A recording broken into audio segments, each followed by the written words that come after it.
Nagulat ang kalbo dahil hindi niya ito nakita pero bigla na lang nahulog ang tatlo sa lapag.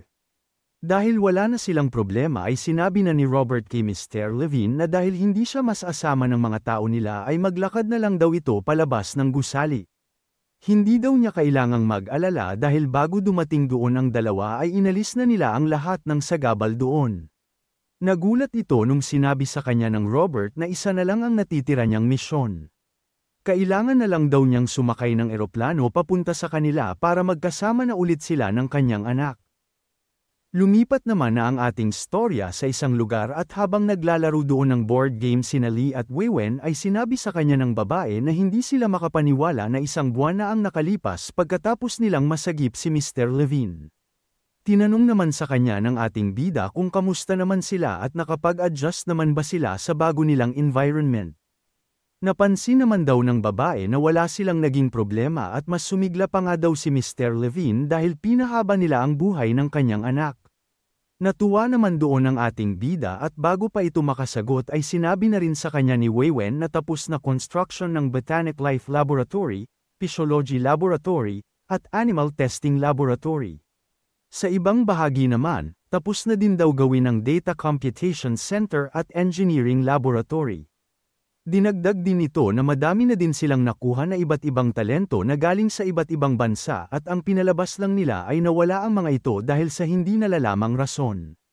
Pinuri naman nito ang kanyang consultant at sinabi na mas mabilis pa daw ang kanilang paglaki kesa sa kanyang inaasahan. Nagulat naman si Weiwen nung tinanong sa kanya ng kanyang boss kung ilan na kaya ang mga malalaking organisasyon sa mundo ang nakatingin sa kanila ngayon. Parehas naman silang napangiti nung sinabi nito kay Lee na ang sa tingin niya ay madami na. Marami kasi sa kanilang mga nakuhang experts ay galing sa kanilang mga bansa kaya hindi naman daw pwede na wala silang reaksyon sa kanilang ginawa.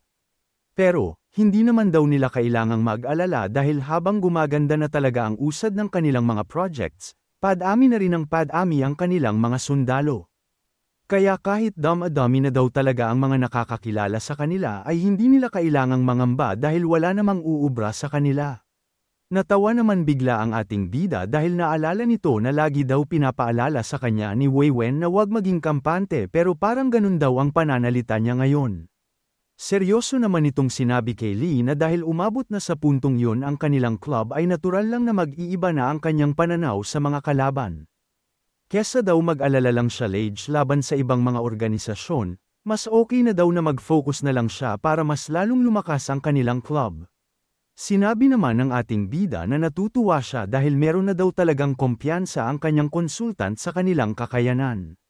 Natigil naman ang dalawa sa kanilang usapan dahil merong tumawag sa time merchant. Iyon ay ang bago niyang secretary na si Yuki at sinabi nito sa kanyang boss na meron daw bagong balita sa ibang laboratories. Meron daw bagong development sina Professor Nobu at Professor Greta kaya pinapatawag daw siya ng mga ito.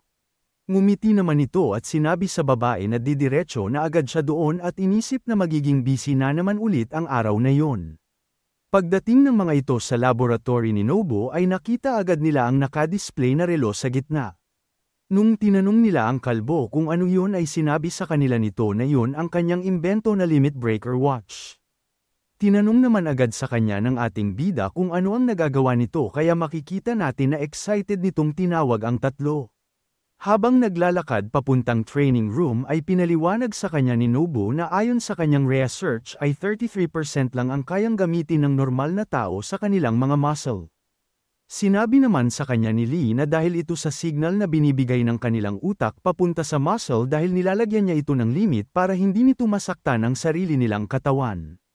Nagulat naman ang kalbo dahil tama daw ang sinabi ng kanilang boss kaya lumapit ito sa kanya at tinanong kung eksperto din ba ito sa human physiology. Nung sinabi sa kanya ng ating bida na hindi ay bumalik na agad ito sa kanyang pinapaliwanag. Sinabi nito na naglalabas ang relong yun ng maliliit na electrical charges sa utak para mapaliit o tuluyang maalis nito ang limit na binibigay ng utak papunta sa muscles. Kaya, sa pamamagitan daw ng relo ay matatanggal na ang limit ng taong may suot nito at magagamit na ang totoong potensyal ng kanyang katawan. Binigay naman ni Nobu sa ating bida ang isang relo at tinanong nito kung gusto ba niya itong subukan. Nagulat naman ang lahat ng nandoon dahil bigla na lang nagtaas ng kamay si Yuki at sinigaw na gusto daw niya itong subukan. Nung pinayagan siya ni Lee ay agad itong pumunta sa harap, tinanggal ang kanyang jacket, sinuot ang relo, at pumorma. Bago mag-umpisa ay inisip nito na nararamdaman nga niya na parang may mahinang kuryente na dumadaloy sa kanyang katawan. Nung sinuntok nito ang punching bag ay nagulat ang lahat ng nandoon dahil nasira niya ito dahil sa sobrang lakas ng kanyang puwersa. Nung napansin na ni Yuki kung ano ang kanyang nagawa ay hindi na lang ito nakagalaw sa takot. Bigla naman itong sinabi sa kanyang boss na hindi naman daw siguro niya kailangang bayaran ang punching bag na yon. Hindi naman siya sinagot ng ating bida dahil hindi pa rin ito makapaniwala sa kanyang nakita. Sinabi ni Nobu na pagsuot ng isang tao ang relong iyon ay tataas ang kanilang limit ng 10 to 15%. Pero, dahil sa nakita niyang nangyari sa punching bag ay meron daw talento ang babaeng iyon sa pakikipaglaban. Ngumiti ito at sinabi na meron siyang naisip na bagong ideya kaya tinawag niya ang mga ito. Nung naayos na nila ang gusto ng kalbo ay tinanong siya ni Lee kung ayos lang ba talaga yon. Sinabi naman sa kanya ni Nobu na hindi niya kailangang mag-alala dahil kung kaparehas ni number 2 ang lahat ng sundalo doon ay walang mangyayaring masama. Hindi naman alam ni Feng Hao kung ano ang gagawin kaya nakatayo lang ito doon na mukhang kinakabahan.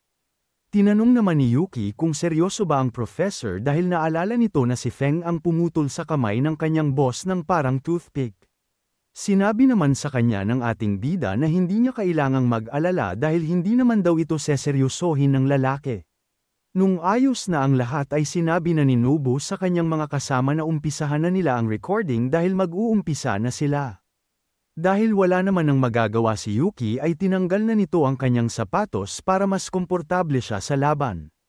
Pagkababa nito ay agad niya nang sinugod si Feng Hao pero madali naman itong naiwasan ng lalaki. Hindi naman makapaniwala ang kalbo sa kanyang nakikita dahil kahit alam nito na malalakas ang kanilang mga sundalo ay hindi nito inaasahan na hindi man lang makakatama sa kanila ang tao na gamit ang kanyang relo. Dahil tinatamad na si Feng ay bigla na lang itong naging seryoso at makikitang susuntukin na nito si Yuki. Pero, bago pa ito tumama sa babae ay pinigil na niya ito malapit sa kanyang mukha. Bigla namang nagsisigaw ang mga kasama ni Nobu dahil nakita nila ang data sa galaw ni Feng Hao.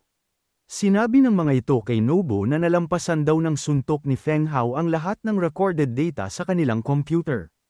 Bigla naman itong tumakbo papunta sa lalaki at tinanong kung paano siya mag-training at kung pwede daw ba silang gumawa ng mga test sa kanya. Inisip ni Lee na kayang magpalakas ng relo na ginawa ni Nobu pero wala pa rin itong ubra kung ikukumpara kay Feng Hao na nag-training sa ilalim ng kanyang kapangyarihan. Nagkaroon naman ito ng magandang ideya at inisip kung ano kaya ang mangyayari kung pinagsama niya ang mga ito.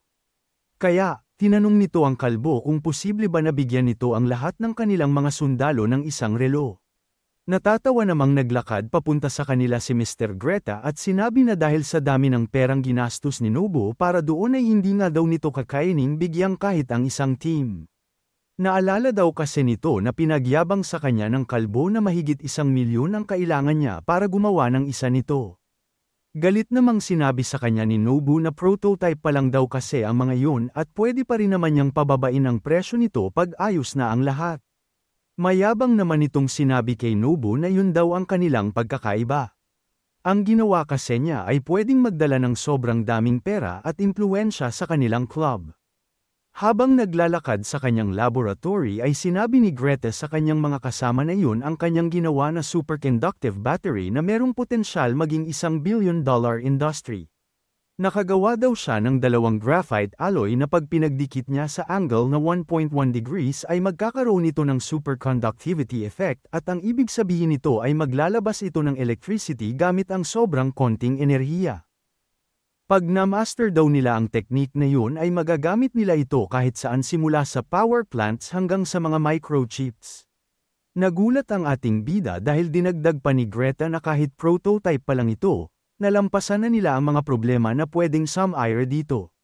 Kaya, ang kailangan na lang daw nilang gawin ay ang pag-optimize nito at mga test para masigurado ang tibay nito. Inisip mabuti ng ating bida ang lahat ng kanyang narinig at sinabi nito sa professor ay isa talaga siyang genius. Kailangan daw agad nilang umpisahan ang paggawa nito kaya susuportahan daw siya ng ating bida sa lahat ng kanyang kailangan para mabenta agad ito sa buong mundo.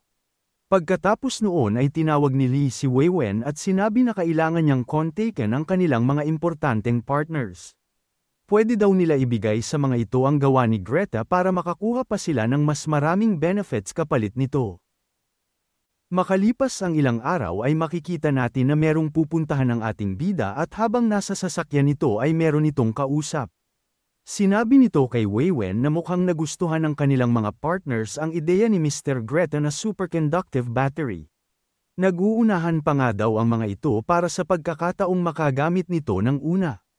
Sinabi nito sa kanyang consultant na sibihin nito sa kanilang mga partners na bibigyan nila ang mga ito ng mas detalyadong cooperation plan pag nabigyan na sila ni Mr. Greta ng mas detalyadong report.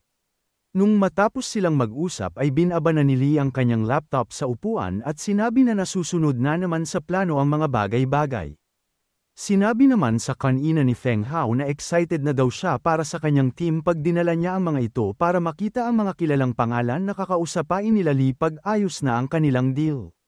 Sinabi naman sa kanya ng ating bida na malapit na itong mangyari lahat. Pero, hindi daw ng mga partners na kumpara sa gagawin nila ngayon, walang kwenta daw ang kanilang pinag-aagawan. Ang pupuntahan pala ng Time Merchant ay ang laboratory nila para sa Microscopic World No. 1 at nakatago ito sa isang pribadong isla. Kaya daw sila pumunta ngayon doon ay para umpisahan na ang proseso ng World No. 1 at siya daw ang kailangan nila para doon. Nung nakita na nila Gaoming at Levine at ating bida ay masaya agad nila itong sinalubong. Gaya daw ng sinabi nila sa kanya sa telepono, siya na lang ang hinihintay para maumpisahan na din nila sa wakas ang kanilang proyekto. Ngumiti naman ito dalawa at sinabi na kung ganon ay dalhin na daw nila ito sa loob para makita na niya ito ng personal. Pagkapasok nila sa loob ay napansin agad ni Lee ang nasa gilid kaya tinanong niya ang dalawa kung ano yun. Sinabi sa kanya ni Nobo na ang lahat ng kulay blue na nakikita niya ay tubig dagat. Nilagay daw kasi nila ang lahat ng tubig na yun doon para magaya nito ang components ng karagatan nung nag-uumpisa pa lang ang mundo. Gagamitin daw nila doon ang mga pinakamalakas na teknolohiya para tignan ng mabuti ang makukuha nilang data. Pinagsama-sama din daw nila doon ang lahat ng kanilang pinakamatatalinong tao para gayahin ang environment sa mundo 4 billion years ago. Pinaliwanag nila kay Lee na dati kasi, puro bulkan lang ang nasa kanilang mundo at patuloy lang itong nagkakalat ng abo sa atmosphere. Dahil doon ay natutuyo nito ang tubig sa paligid at ang vapor nito ay nahahalo din sa atmosphere. Dahil doon ay nagkaroon daw ng iba't ibang weather at paulit-ulit lang itong nangyari sa napakatagal na panahon. Dahil doon ay unti-unti nang pinuno ng tubig ang mga malalalim na parte ng mundo at yun daw ang dahilan kung bakit sila nagkaroon ng mga karagatan. Dahil sa kanilang pagsisikap, nagawa na daw nilang gayahin ang komposisyon ng karagayan nung sinaunang panahon. Dinagdag nito na para mas maging makatotohanan, gumawa din sila doon ng isang artipisyal na araw at gagawan daw nila ito ng cycle para magkaroon ng araw at gabi. Madami pang sinabi ang mga ito sa kanilang boss kung paano ito mag-uumpisa at pagkatapos noon ay makikita natin ang tuwa sa mukha nito at sinabi na isa itong masterpiece. Nung ayos na ang lahat ay sinabi na ng dalawa sa ating bida na siya na lang ang kailangan para magsimula na ito. Dahil excited na rin talaga si Lee ay dumiretso na ito sa loob at tumayo na sa gitna ng experiment room. Pumikit ito para mag-concentrate ng todo at nung handa na siyang magsimula ay dinilat na nito ang kanyang mata. Dahan-dahan nitong tinaas ang kanyang kamay at ginamit ang kanyang kapangyarihan sa buong lugar na iyon at sinabi na pabibilisan niya ang oras doon ng 10,000 times. Pagkagamit nito ng kanyang kapangyarihan ay napansin agad nila ang malakas nitong epekto sa tubig. Hindi naman alam ng dalawang professor kung ano ang nangyayari kaya napayakap na lang sila sa isa't isa dahil sa takot. Habang nakatingin ang ating bida sa nangyayari sa kanyang harapan ay inisip nito na marami pa talaga silang hindi alam sa sinaunang karagatan.